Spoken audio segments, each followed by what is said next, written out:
Hi guys, it's Sarah with Grassroots Evolution, and I'm here today to bring you a weekly message for air signs for February 8th through to the 14th. So if you're a Gemini, Libra, or an Aquarius, this may resonate, but take what you feel is for you and disregard the rest, my friends, and know that no matter what messages do come through the cards today, it's still up to you, your active free will, the choices you make, and the steps you take in this world, my friends, to get the fulfillment that you'd like to see. And to me, that's personal freedom, personal power, because it means that our destiny lies within our hands, lies within our grasp, and underneath our feet in terms of the steps that we're taking. So for all my subscribers, thank you guys from the bottom of my heart. I love you, love you, love you. You mean the world to me, and thanks for being here. And if you're new to my channel, thanks for stopping by. I love you too. And if you feel like this has resonated, if you'd like to see more of it, please hit subscribe, join the journey with me, and let me encounter your energy more often. It would be really wonderful to have you along this ride. So I'm going to take a moment though before we get into cards, and I'm just going to ask Spirit to join us. I'm going to ask Archangel Michael as well as Archangel Metatron and Archangel Gabriel to join us to guide, guard, bless, and protect myself this reading, any of you as well who would ask for it, and to use me as the clearest channel possible, delivering messages that are only for the highest good of those of us watching, but the most far-reaching. So only top-notch messages today, my friends. So also, I just want to say that time is fluid, so even though I'm assigning this date, February 8th through the 14th, it may still resonate with something that's already happened, something that hasn't happened, or something that you're going through right now. So keep an open mind, keep an open heart, my friends. As well as, there's something else I wanted to say to you. Oh, that's what this is. I'm focusing on the air, the quality of air right now, rather than the individual zodiac signs for this particular weekly reading, but the monthly readings will focus on the specific Gemini, Libra, Aquarius, okay? So rest in mind, look for those in the next couple weeks, but right now I'm going to do the weekly. So I'm going to start off with a message from Archangel Gabriel for what you could have for air signs, please, for February 8th through to the 14th. I feel like I'm forgetting to say something, and I'm sorry if I am. And as I say that, it says, have confidence in your creations. So trust in the power of God's creativity, which is being manifested through you. This is also really important, because it's saying that, you know what, we want to work on feeling like solar plexus activity a little bit right now, knowing that what we're creating, it is divinely inspired, and when we are inspired to create, that's not wrong. So have confidence in your creations. And also what I heard is, if you're having trouble having confidence in your creations, speak to someone who you know is going to support you, who believes in you. So let's see what else that we have today. What other messages would you have, please, Spirit, for air signs? These Gemini, Libra, and Aquarius. You get success, and that's pretty awesome. Something, and a lot of the signs actually, I believe, got this card. And I think there's something really important about this week in terms of, it could be planetary alignment, but I think in terms of helping us achieve our goals. And when you put your mind to something, when you put your active free will into this, you're limitless in terms of what you can actually do and what you can create. And I think this is really, really important to be like, congratulations, you did it. Give yourself a big ol' pat in the back, my friends. Because whatever you've been going through, whatever's been happening in your world, now's the time where success is here for you. I'm hearing like the phrase abundance comes to me, right? Abundance comes freely. Well, it does. Success comes to me. Success comes to me freely. I am successful. I am comfortable with my success. Have confidence in your creations, my friends, because whatever you're working on is going to lead you to riches, regardless of this is monetary, like cha-ching, or if this is personal power, if this is self-confidence and feeling of self-worth. Riches can mean so many things to so many different people. So I'm going to ask one more card here today. Spirit, what message do you have? One last card, please. Thank you. We got two. And they're saying take the bottom. So the bottom is inspiration. Yes, your idea is divinely inspired. Take action accordingly to set it into motion. Have confidence in this. If there's something you've been thinking about for a really long time and you want to do it, but you're a little bit nervous, you're a little bit scared, now's the time. It's going to be successful. Have confidence in this and know that whatever you're getting, it's divinely inspired. We have retreat and we have vulnerability. So, retreat says to block out distractions, spend some quiet time alone so that you can focus on your priorities. This also goes hand in hand with having confidence in our creations and following our inspiration, because a lot of times to create, many of us have to be alone. We need to be in the zone and in a creative space that's allowing us to connect with spirit, allowing us to connect with source, and allowing us to actually set these things in motion, like this card says. So right now it says, again, to block out these distractions and focus on your priorities. It may be time to, if we've been procrastinating and putting things off, really hunker down, get to work, because if we don't put the effort into it, how can we have success, right? I think this one's really important too, and it says, listen to your vulnerable feelings as they contain wisdom and inspiration, and then pray for strength to focus on your priorities no matter what. Definitely a running theme here. We want to focus on our priorities. What are our priorities? This is a really great week, I think, and even February, a really great month to start going, okay, what are my priorities? January, you know, everybody's like, this is a brand new year. February, we're starting to settle into it.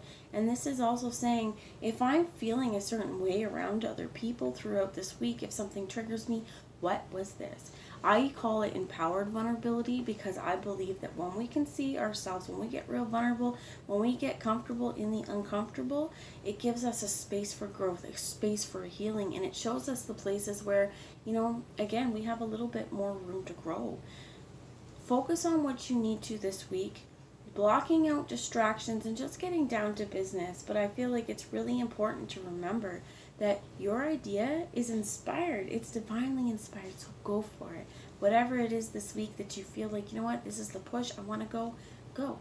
And pay attention to, how does it feel? Am I a little bit nervous to jump? Why? And if this is the case, maybe we have some blocks to success, like I said. So we may want to just have a few minutes of meditation in this retreat and be like, why am I really afraid to succeed? And I'm hearing as well, try not to limit yourself by giving yourself these ideas that you're not going to succeed, because that's just going to lead us to a lot more procrastination. So I'm going to bring you a message from the Wildwood Tarot too, for a little tarot wisdom this week. So for air sign spirit, what messages do you have? The pole star, and this one is showing up a lot as well for these weekly readings, and I think it's because success is showing up. Our wishes can come true. Things are being granted. Follow your true north. Follow that North Star and see how it brightens up the sky. I think that it's important too, because this person is walking alone in the woods completely illuminated. And when we can get comfortable in our vulnerability, we're able to heal ourselves. We're able to help release some of the darkness as well that may be around us and shine our light brightly so that other weirdos like us may follow.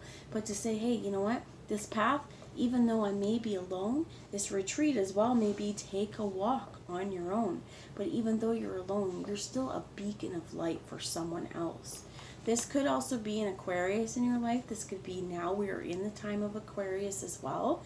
But it's really important to remember that no matter how many times these cycle or orbit, the North Star, this pole star, it stays the same.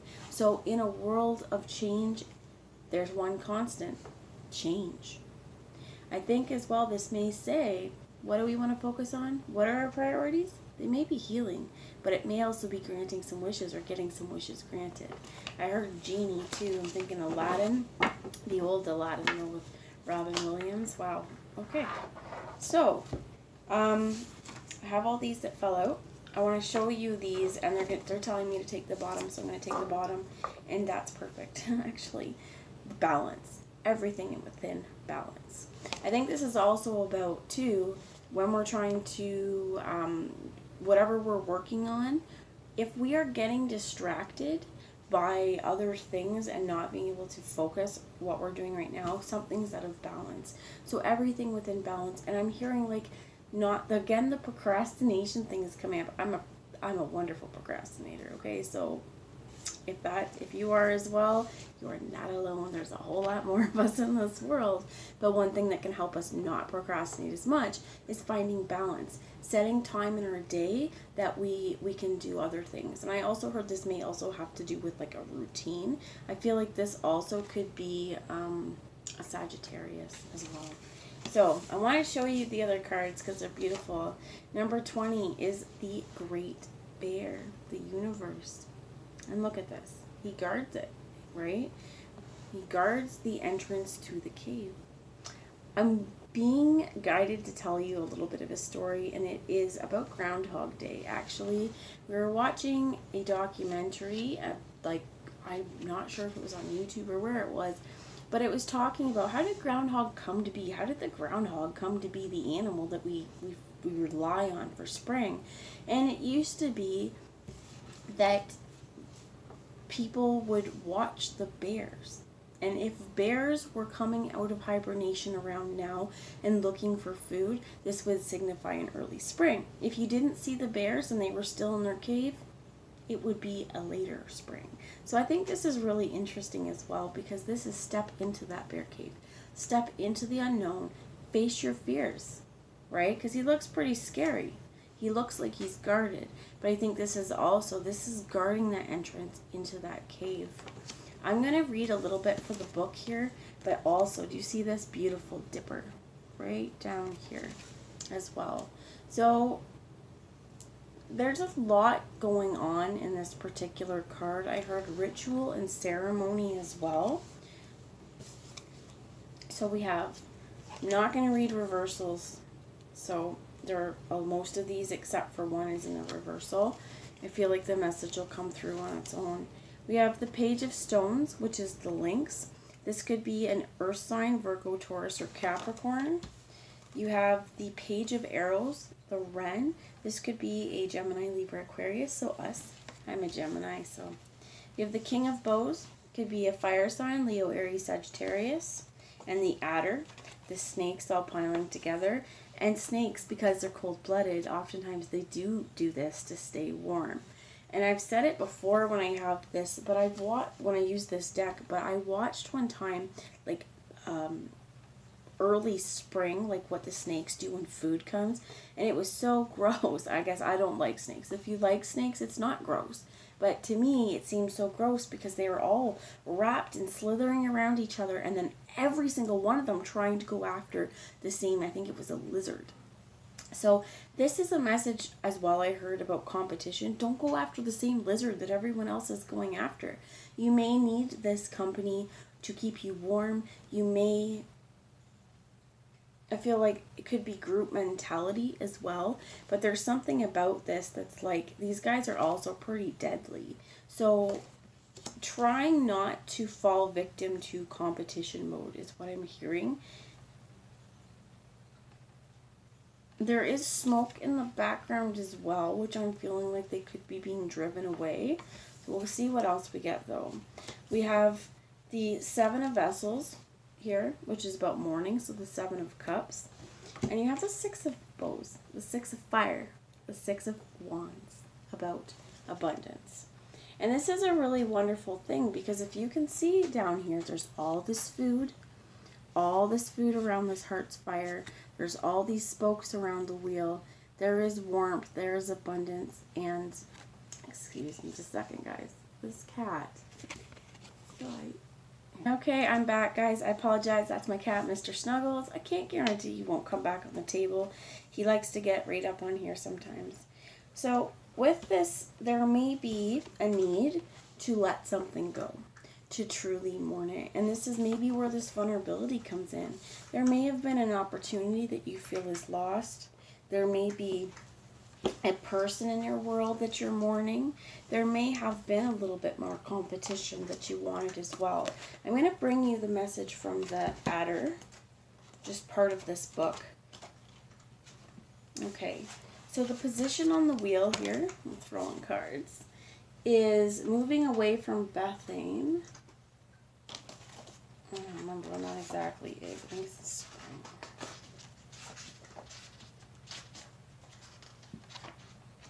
Anyway, okay.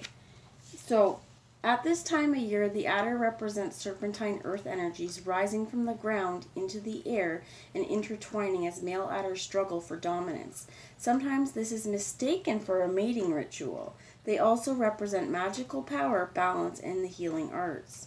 So this, if we're talking about this as a reading point, it says maturity, strength, and resolve, energy, and wisdom. The genius and individuality of the seeker is enhanced and rewarded at every turn. Your leadership is unchallenged, your path direct, your goals realized. And if this person, if this is a fire sign in your life, it's an honorable and magnanimous person who stands out from the crowd and takes command. A friend who takes charge when no clear leader is present. An attractive partner full of charisma. Someone who needs to brand everything with their mark. So I think either way, with these two things, it really does talk about stand out.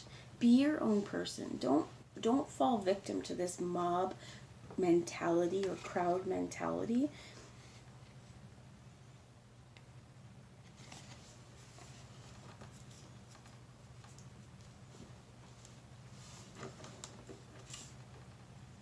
I heard follow your own arrow. So follow your arrow wherever it goes, or it leads. There's a song about follow your arrow. And I think this is what this is. You need to follow your arrow. You need to follow your North Star. And we need to release any fears that this cup, this dipper, won't be full, that we're not enough, and that we're not going to be able to make it through that cave, because yes, you are. The universe and the world have something completely in store for you. And are you going to be brave enough to walk through that portal into the next step, even though you can't see it? It's guarded by something scary and potentially perilous.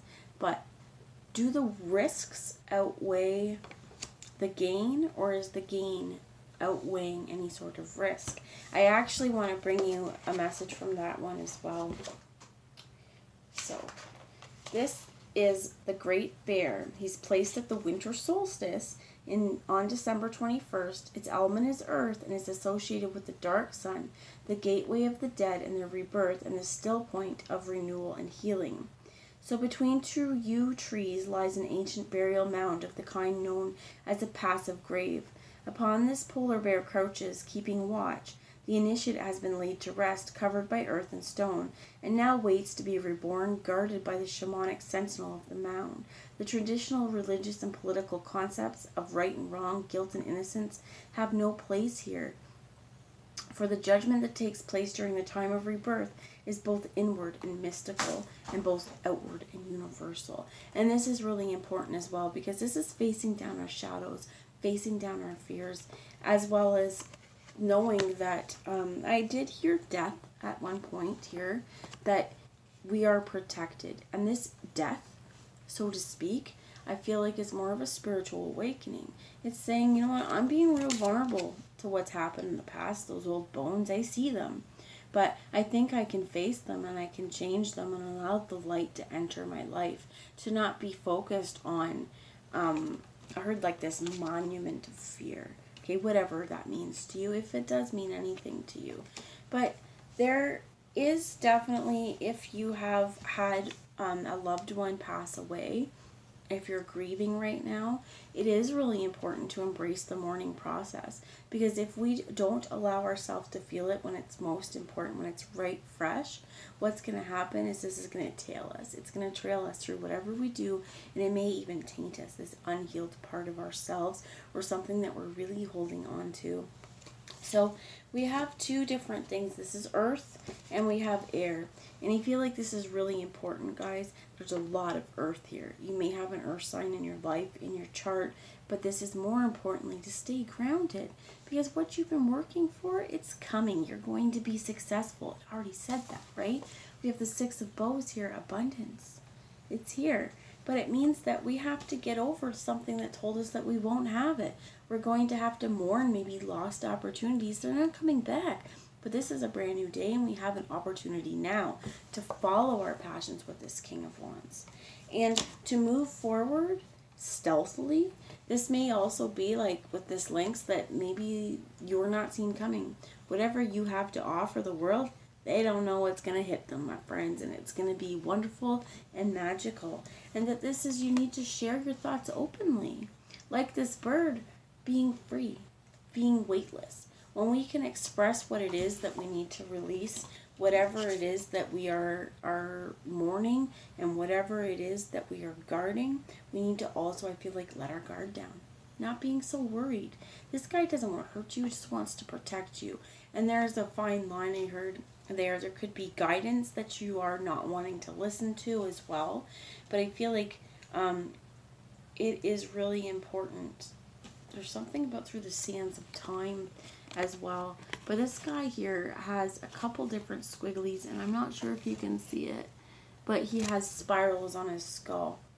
And this is, I think, honoring our ancestors, the spirals of time too. You may be really in tune with some ancient wisdom as well, that whatever you're doing now is meant to help that spread into the world in a more of a mainstream way and kind of liven it up so that it is in a more modern expression, if that makes sense. But definitely moving towards being grounded within ourselves and being able to speak, being able to talk. And this also to me feels like being able to talk about the past, having confidence in your creations. I feel like this may even have to do with, for some of us, if we've experienced a lot of trauma or hurt in our past and we feel like, you know what, why would I want to talk about that? It's because you can light the way. When we are vulnerable with ourselves and we're open with other people, we create this space of security and feelings of safeness for them to express themselves too. You just may be the guiding light in this world, my friend. So keep that in mind as you're moving forward, that this is an illusion. This idea of fear, whatever this bear is guarding, he could also be guiding you. So what I'm hearing as well is you may, if you feel an affinity to bear, call in your bear spirit, call in your bear spirit guide, ask them to help you at this point. What are you protecting? What is it within you that you are protecting? What is the inspiration that you're getting? And act on it, because it's going to bring you abundance. So I have one last message, guys, from the Whispers of Love Oracle on how we can bring a little bit more love into our life and the lives of others this week. So for air signs, thank you. And we got one card here that says, act as if your partner is already here. And this doesn't have to be a partner. This could be a business venture. This could be a new opportunity. This could be school. This could be a house. This could be many, many things. Whatever it is to you, but whatever you are trying to pull to you, whatever magnetism that you're hoping for, act as if it's already here. So whether you have someone in your life or not, act as if they are willing with you, so you are always going to consider them. Let's get one more, please, Spirit, with that, please. One more for air signs. Thank you. I have a whole bunch more. That's too many. So one, please, Spirit. All right. They gave me two. I'm going to take it. So one is express your love through gifts. For some of you, Valentine's Day is on Sunday. So some of you, this may be a Valentine's Day thing. But for those of you who don't celebrate this does not mean it has to be romantic. This means that we want to give people things. These gifts can be from the heart, and they aren't necessarily going to be tangible. They could be like acts of service. That could just be giving love, lending an ear, being a good friend for the people that we care about. So giving a small token to someone expresses your love to them. And I love that this is a pearl. For some of you, if you are Gemini especially, if you're born in June, pearl is one of the birthstones of that. And that is really interesting, because I feel like this is also really connected to water, being very vulnerable in your emotions, and really there's always a pearl of wisdom for whatever's happened, right? Even over this person's bones and this grave, there's a pearl of wisdom. That's why they're being protected. And I feel like this ancient shrine is also there for you to know that there's always something to be learned from the past. And the last one, I love you. These are really important words, and they are, right? This isn't about overusing the word love you. This is about, I think, on many different levels, understanding love on a whole wider concept. Because love is not just romantic love. And we can have love for people that we've never met. I love all of you guys. And you know what? I hope you love me too. But if you don't, that's okay. You know, this is this thing that the more we express love out into the world and the more we embody that, the more we lighten up the world. And this is really important. So acting as if your partner is already here, your loved ones are already here. We're putting in the time and consideration for other people. But I feel like this is also important with treat yourself like you're worthy and be kind to yourself as well. Act as if you are loved because you are, and treat yourself that way. And this could even be giving yourself a little bit of a gift. And for some of you, this gift is definitely healing and following your true north. So that's what I have for you guys. I hope this resonated. I hope it makes sense. I love you all, and I will talk to you soon. Bye, guys.